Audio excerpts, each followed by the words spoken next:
Good afternoon and happy Friday. There were several notable stories that came out of Blair, Cambria, and Center counties this week. In case you missed it, let's dive in.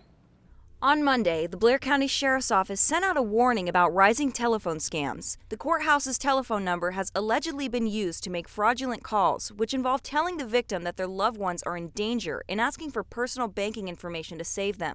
The Sheriff's Office asks all citizens to hang up the phone immediately if they get a call like this and verify with loved ones they're safe.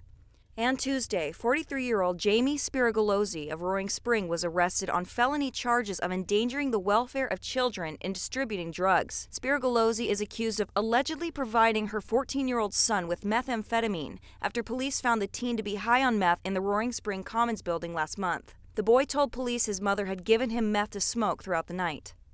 Heading over to Johnstown, our Sean Rapp has two stories out of Cambria County to talk about from the week. Sean?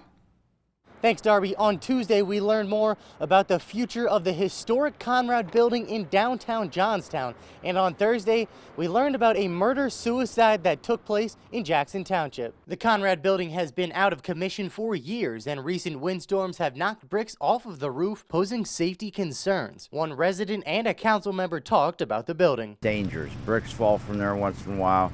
And that's why they have that side of the bridge closed down. You can't walk on that side of the bridge. They're doing their job. They're trying to get on it, and I'm sure as soon as possible when they find it, they'll do something with it. Britt says the city just doesn't have the money right now for demolition. On Thursday, the Cambria County coroner was called to a home in Jackson Township for a murder-suicide. As of Friday morning, officials say the man made calls around 11:30 a.m. telling police he had shot his wife. Officials believe the couple was going through a divorce, and coroner Jeff Lees reports they were both in their 50s. And that's a look at some of the stories you may have missed in Cambria County. Darby, we'll send it back to you in studio. Thanks, Sean. And finally, our Devin Jackson has a few things out of Center County to talk to us about from this week. Devin.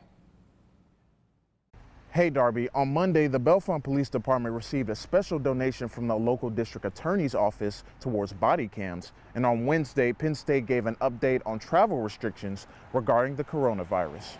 District Attorney Bernie Cantorna presented Bellefonte Borough members with a $15,000 check for body cameras for the Bellefonte Police Department. The money is coming from the county's drug forfeiture fund, and Bellefonte officers believe the new technology will help keep them safe. In certain areas, people do have a fear of the police, and it would make me feel uncomfortable if I was talking to a person who was actually afraid of me.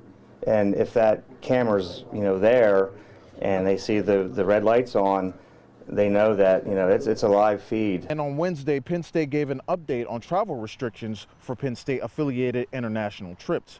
PSU has decided to cancel all spring break trips because the coronavirus situation in many countries is changing every day. The university feels sending students and staff abroad isn't worth the risk. That's all from Center County. I'll send it back to you in studio, Darby. Thanks, Devin. That's it for this week's headlines. And in case you missed next week's top stories, be sure to tune back in on Friday.